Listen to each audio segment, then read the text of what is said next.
previous lecture we discussed about the linearly polarized light and we derived the equation of ellipse after superimposing the two electric fields which had a phase difference of delta. So when they superimpose, the equation that we got that represents the general equation of ellipse. So if there are two electric fields which superimpose and their phase difference is equal to delta, and E1 is not equal to E2, in that case the equation that we get is the equation of an ellipse. So when two electric fields, orthogonal electric fields, that is they are perpendicular to each other, when two perpendicular electric fields they superimpose with each other and their phase difference is equal to delta, in that case we get the equation of ellipse. So therefore in that case we get an elliptically polarized light, that is the resultant electric field that we will get after superimposing those electric fields. The resultant electric field, the tip of that resultant electric field will trace an ellipse. So after that we discuss the special case, the first case in which delta is equal to 0. So in that case this equation it reduces to the equation of a straight line, and in that case we get linearly polarized light. That is when delta is equal to 0, we will get a linearly polarized light, that is the resultant electric field, the tip of the resultant electric field, it will trace a line, it will trace a straight line. So this is valid, the linearly polarized light, it comes when delta is equal to 0 as well as when delta is equal to pi, 2 pi, 3 pi, 4 pi and so on. So at all these values of phase difference, we will get a linearly polarized light.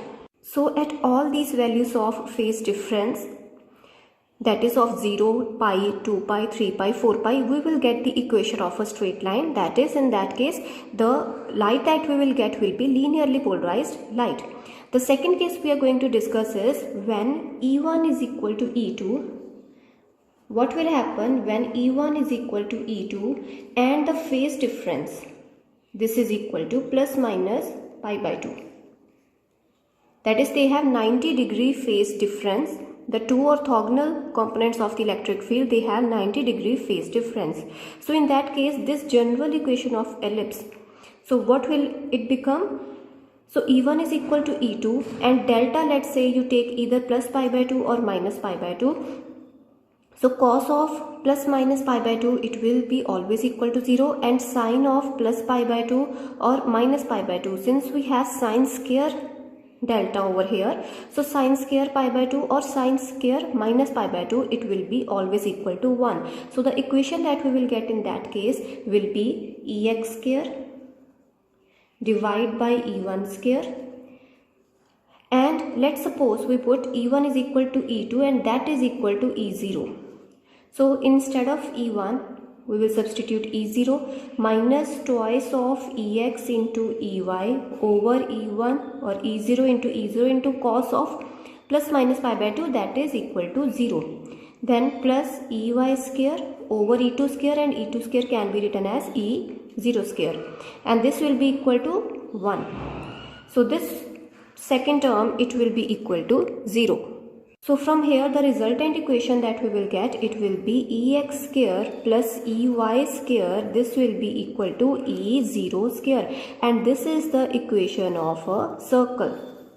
So when you will insert the value of delta is equal to plus minus pi by 2, as well as you will insert the value E1 is equal to E2, that is the amplitudes of the two electric fields, two orthogonal electric fields, the amplitudes of those orthogonal electric fields which are superimposing, they are exactly equal to each other, and the phase difference between those two electric fields is equal to 90 degree. In that case, the resultant electric field that we will get, it will trace a circle, the tip of the electric field, the tip of the resultant electric field, tip of the electric field, it will draw a circle.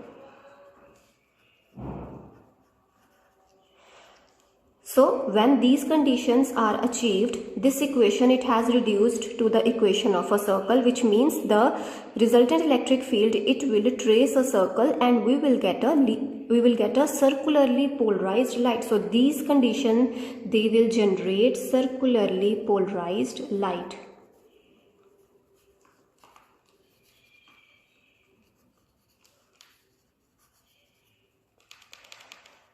So now we are taking an example that how the circularly polarized light is generated. We are taking the pictorial diagram over here. So first, the x component of the electric field is equal to E0 cos of omega t, because instead of E1 I have put equal to E0, because E1 is equal to E2 and that is put equal to E0, and Ey is equal to E0 into cos of omega t plus delta. The equation of Ey was E2 cos of omega t plus delta. So instead of E2 I have inserted E0, and instead of delta, let's suppose over here I insert minus pi by 2. Now here that value of delta that I am taking is minus pi by 2. So this I am just taking an example over here that how the superimposition of these two electric fields will generate a circle. So over here I have given the theoretical proof that how the superimposition of two electric fields whose phase difference is pi by 2 and whose amplitudes are same, how they will generate a circularly polarized light. So here I am taking just an example by using the various values of time, that how with time, as time progresses, how the circularly polarized light is generated. So first component is E0 cos of omega t, and second component is the y component is E0 cos of omega t minus pi by 2. So I am taking delta is equal to minus pi by 2. You can also take delta is equal to plus pi by 2. So this whole diagram that I am going to draw over here is just to make you clear that how circularly polarized light is generated by the superimposition of these two components. So over here at this second point, this second equation, this is E0 cos of omega t minus pi by 2. This can be written as E0 cos of pi by 2 minus omega t, because we know cos of minus theta is equal to just cos theta. So E0 cos of omega t minus pi by 2, this minus sign it can be taken outside and it will be just E0 cos of pi by 2 minus omega t, and this will be just equal to E0 .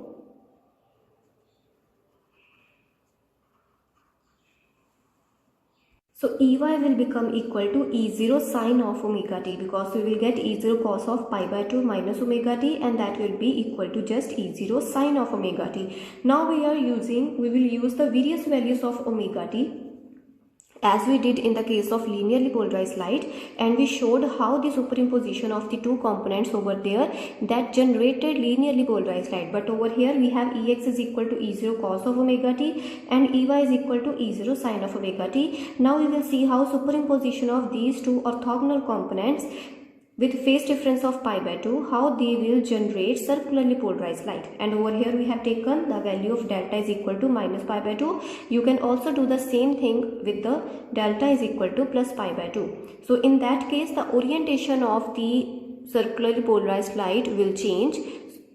So firstly we will take omega t is equal to 0. Now when omega t is equal to 0, what is Ex? Ex will be just equal to E0, because cos of 0 is equal to 1. So Ex will be just equal to E0. So Ex component, it will be just equal to E0. So I have taken this whole length of this vector is equal to E0. And at omega t is equal to 0, what will be Ey? Ey will be just equal to 0. So it will be just equal to 0 over here, and it will be at the origin. So Ey is equal to E0 and Ex is equal to, Ey is equal to 0 and Ex is equal to E0. So this is the resultant electric field. This is the resultant electric field now by the superimposition of Ey and Ex. So the resultant electric field will point towards the x-axis when omega t is equal to 0. Now when omega t is equal to pi by 4, what will happen over there? When omega t is equal to pi by 4 means 45 degree. So Ex will be equal to E0 cos of 45 degree, and that will be equal to E0 divided by root 2. When omega t is equal to 45 degree, Ex will be E0 divided by root 2, and similarly Ey will be equal to E0 divided by root 2, because sine of 45 degree is also 1 by root 2. So Ex is E0 by root 2 and Ey is E0 by root 2. So now the x component will be Ex is equal to E0. This length will reduce. Earlier the length was equal to E0. Now it is equal to E0 by root 2, and the y component is also E0 by root 2. And over here one more thing you have to take into account, that when you will take the resultant by superimposing Ex and Ey, it will always be equal to E0. The length of the resultant electric field will always be equal to E0. So that's why it will always make a circle.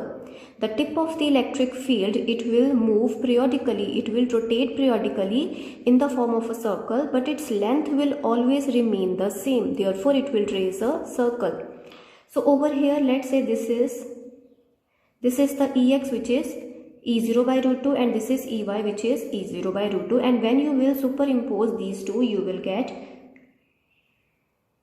the resultant electric field whose length will be equal to E0. When you will superimpose these two components, the resultant electric field will have the whose length will be equal to E0, but it will move, it has moved a little bit in the upward direction. Earlier the resultant electric field was along the x-axis. Now the resultant electric field, it has moved in the upward direction as time has increased. So over here omega t was 0, that is time was equal to 0. Now over here omega t is equal to 45 degree or pi by 4 radians. So in that case the electric field has moved in the upward direction, and keep in mind the length of the electric field will always remain the same over here.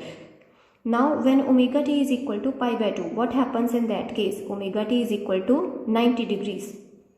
So cos of 90 degrees is equal to 0. So Ex will be 0. Ex will be 0 in this case, and Ey will be equal to E0 sine 90 degree. That will be maximum. So it has reached to its maximum value, which is E0. So superimposing these two components will give us the resultant electric field along the y-axis. So first the electric field was along this direction, then along this direction, now along this direction. Now when omega t is equal to 3 pi by 4, after putting the values of omega t is equal to 3 pi by 4, you will see that Ex is equal to minus E0 by root 2, and Ey will become equal to E0 by root 2. When omega t is equal to 3 pi by 4, so you will insert this value of omega t over here. So the resultant electric field in that case you will get will be along this direction, that is in the second quadrant. So you can put the value of omega t over here, and you will see that Ex will be equal to minus E0 by root 2, that is it has reached in the negative x-axis, but the y component will be E0 by root 2, so it has the value in the positive y-axis only. So this is the resultant electric field in that case. So now you can see the electric field, it has moved a bit over here, then it has moved further in the counterclockwise direction, then it has moved further in the counterclockwise direction, and when omega t is equal to pi, in that case Ex will be equal to minus 1. Ex will be equal to minus 1, and Ey will be equal to 0 in that case when omega t is equal to pi. Ex will be equal to minus E0 in that case, and Ey will be equal to E0.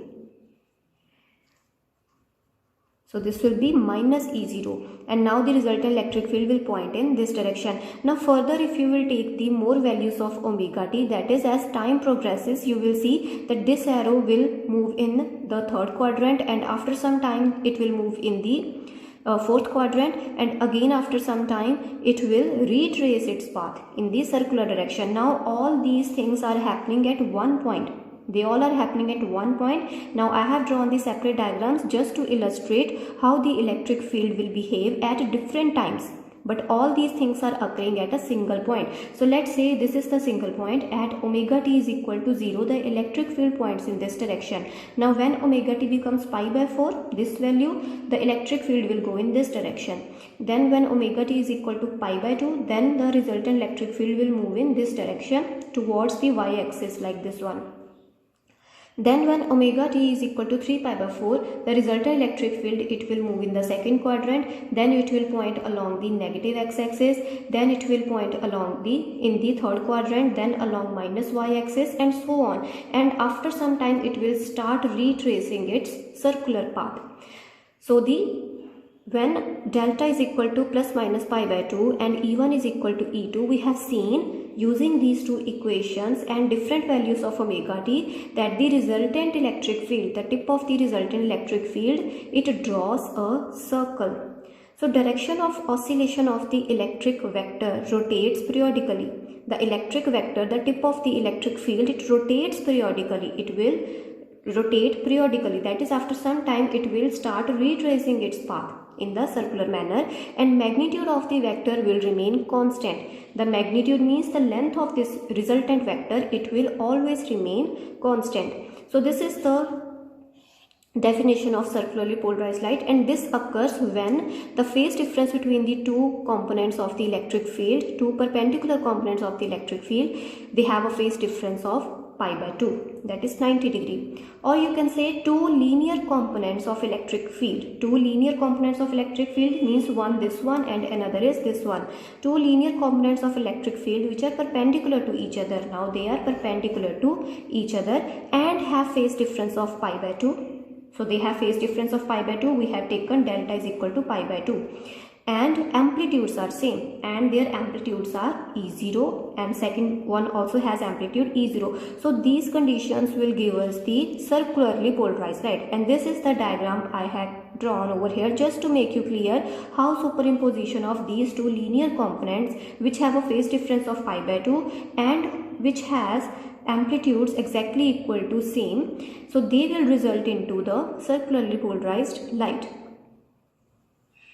Now one more thing over here, when delta we have taken equal to minus pi by 2 over here, when we have taken delta is equal to minus pi by 2, we see that the electric field, it is rotating in the counterclockwise direction.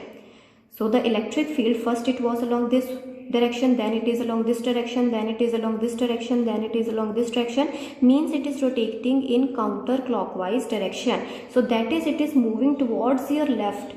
This electric field is moving towards your left, and delta is equal to minus pi by 2. So when delta is equal to minus pi by 2, the resultant electric field, the tip of the electric field, it will trace a circle, but it traces a circle in the counterclockwise direction. So this state of polarization, this state of circular polarization is called as L state.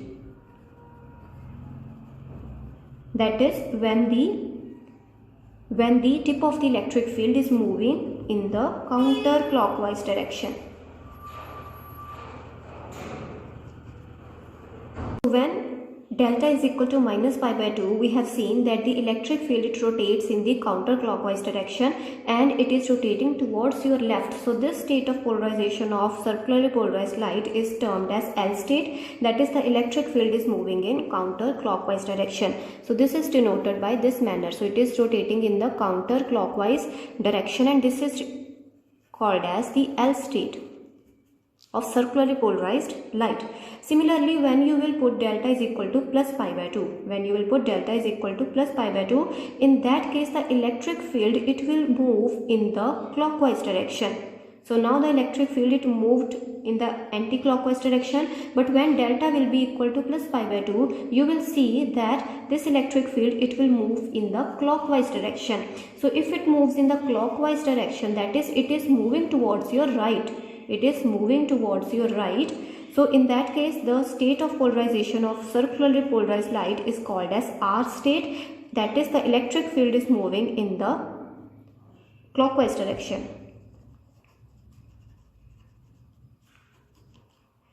The electric field is rotating in the clockwise direction, and in this case it is rotating in anti-clockwise direction, and it is called as L state.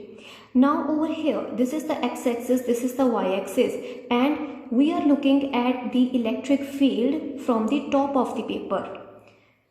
Now this is the x-axis and this is the y-axis. Z-axis is pointing out of the paper. The z-axis is pointing out of the paper and z-axis is only the direction of propagation of light. Taken the z-axis as the direction of propagation of the EM wave. So now we are looking at the EM wave. We are looking at the EM wave from the top of the paper and the EM wave is coming towards us. So we are looking from the point of view of a receiver.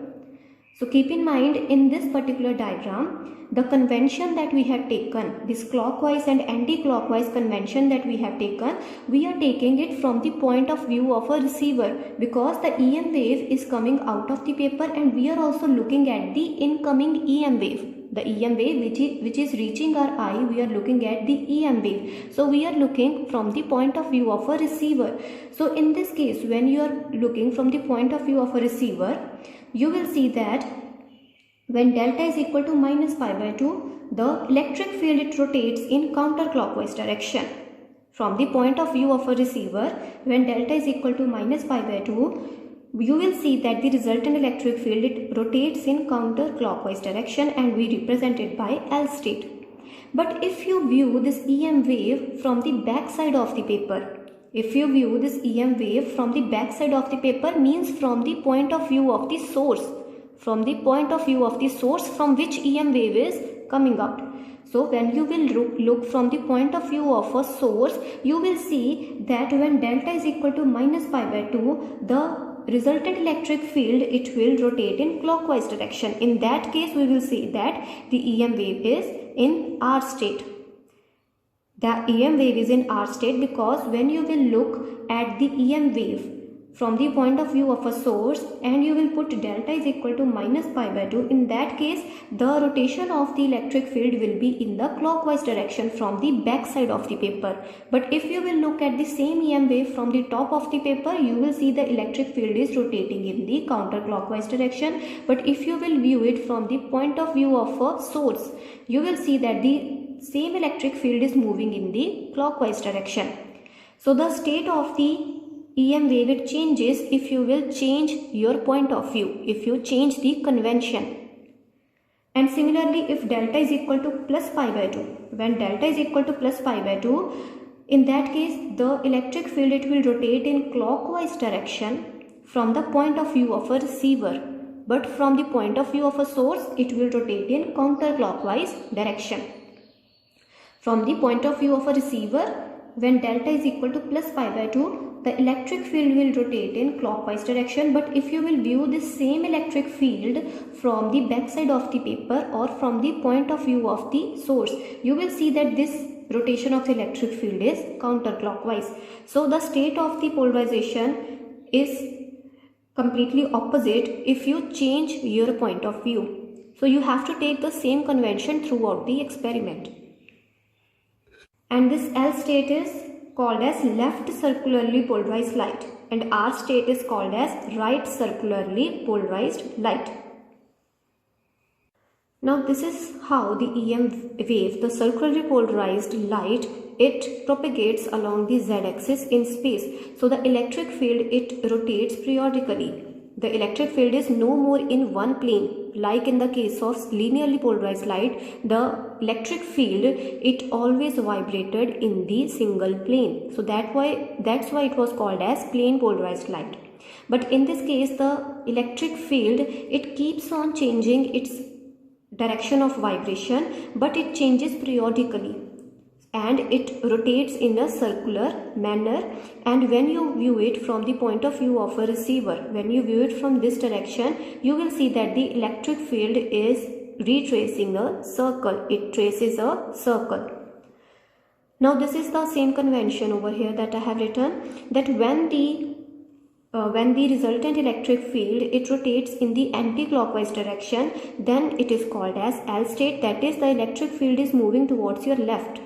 So it is called as L state, and when it is rotating in the clockwise direction, that is in this direction, then we call it as the R state, that is the right circularly polarized light.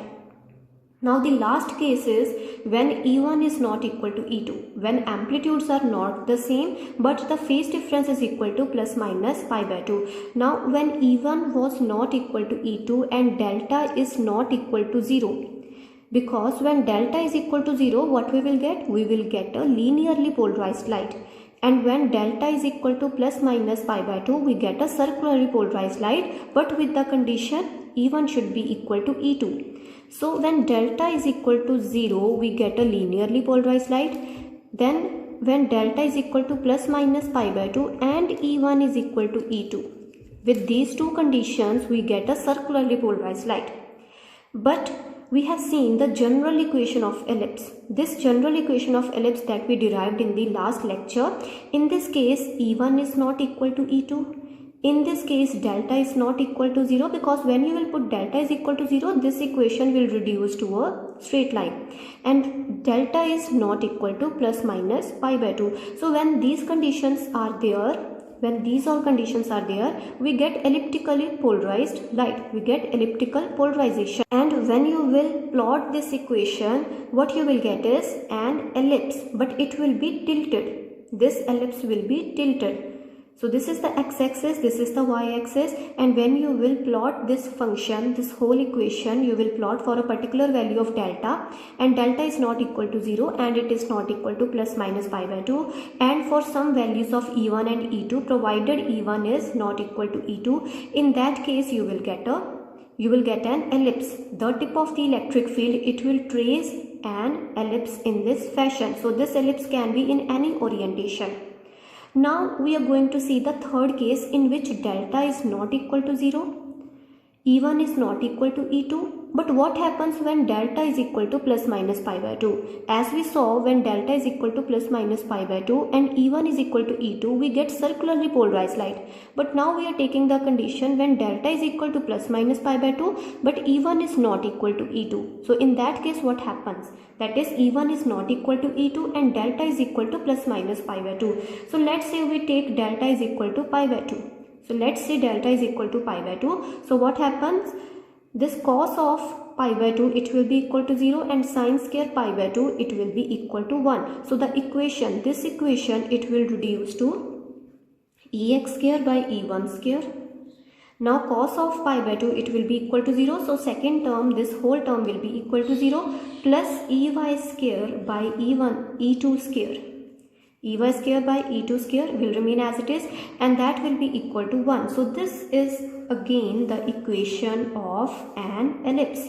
This is the equation of an ellipse that we have got again for delta is equal to pi by 2 and E1 is not equal to E2. Now over here, if you will put E1 is equal to E2, you will again get circularly polarized light.